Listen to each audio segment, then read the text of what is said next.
நதியாக நீயும் இருந்தாலே நானும் நீருக்கும் தூரம் வரை கரையாகிறேன்.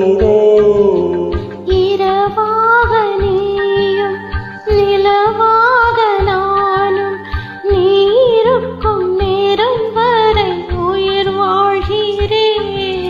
முதல் நாள் என் மனதில் விதையாய் நீ இருந்தாய்.